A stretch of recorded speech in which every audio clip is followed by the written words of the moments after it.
I was 12 years old when I came out, which I guess even by today's standards would be kind of young. I was 17 at the time, and I had an older boyfriend, and I was sneaking around and lying to my parents about all sorts of things I was doing. I came out quite late in life, and I was married and I had 2 kids. I first had the realization that I was not a boy about 15 years ago.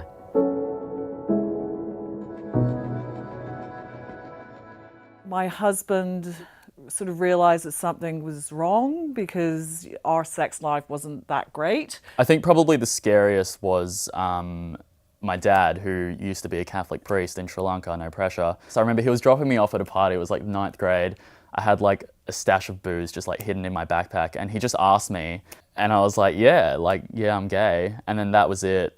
And I just kind of went to this party, got very, very drunk, and we never really sort of spoke about it. About 15 years ago, I first really started to accept that I wasn't a boy, and the first person I had to come out to and say that to and own it was myself. I had lots of long conversations after a few too many drinks because it takes the edge off, just to tell people about this thing that was eating away at me. I would say to people, I don't think I'm a boy, and that was the only way that I could really express it. I don't think I'm a boy.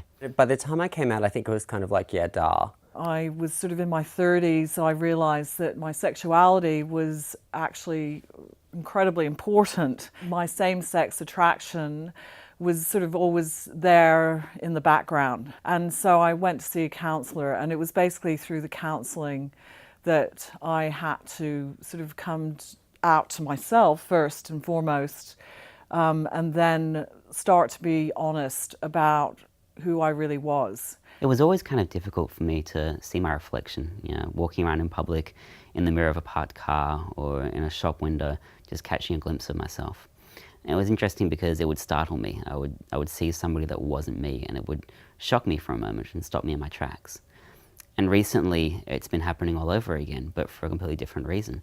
I'm startled and shocked because for the first time, I am seeing who I feel like I am inside. I honestly can't remember ever going through a stage of my life where I didn't, on some level, know that I was gay. It's funny though, because my parents had the audacity to be surprised when I came out, and I was like, you bought me the Spice Girls VHS tapes for my birthday. Like, you can't say that you weren't, that you weren't expecting this. Oh my God, my life before coming out, it was like a maze of secrets and lies. This was probably late 90s, early 2000s, so like chat rooms we were in, it was a big deal. I think I was like worried what my parents and family would think. I think that was the biggest thing. I remember there was one case when I must have been in like the 8th or 9th grade, and I got a text message from just a random number sort of inviting me out to a park at night for a quickie, and they said, we're gay, we've seen you around. And I just kind of laughed it off, and it wasn't until maybe a year or two later that I learned that their real intention was to sort of pull me out and beat the crap out of me. I guess that's the biggest fear, is just not knowing where it's going to go when you decide to share that information about yourself. I basically stayed married for a couple of years after I came out, but it was clear that it just wasn't going to work. And in that time, I met someone who I now have been with for 15 years. And when I met her, that was sort of the catalyst for ending the marriage and moving into my new life. The thing for me that was so important in this was having friends who not only supported and accepted me, but also kind of didn't see that as the most interesting thing about me. Like, I was never their gay friend. I was just sort of their friend who happened to be gay, and they still saw me as, a person with all sorts of other, perhaps more interesting traits. And the truth is that those people who have loved me have seen enough in me that they will support me no matter what.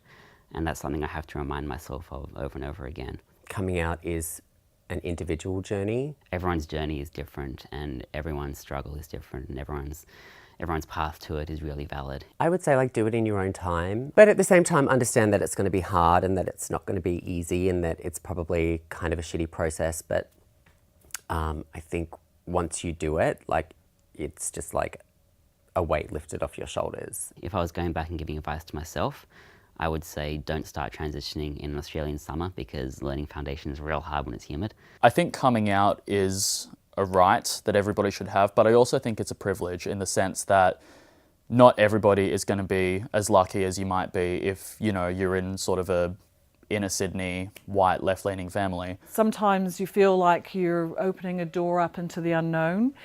But all I can say is that on the other side, there is this wonderful Technicolor world that is waiting for you. In terms of a story, it's a Netflix series more than anything else, episode after episode, and I just hope nobody cancels it.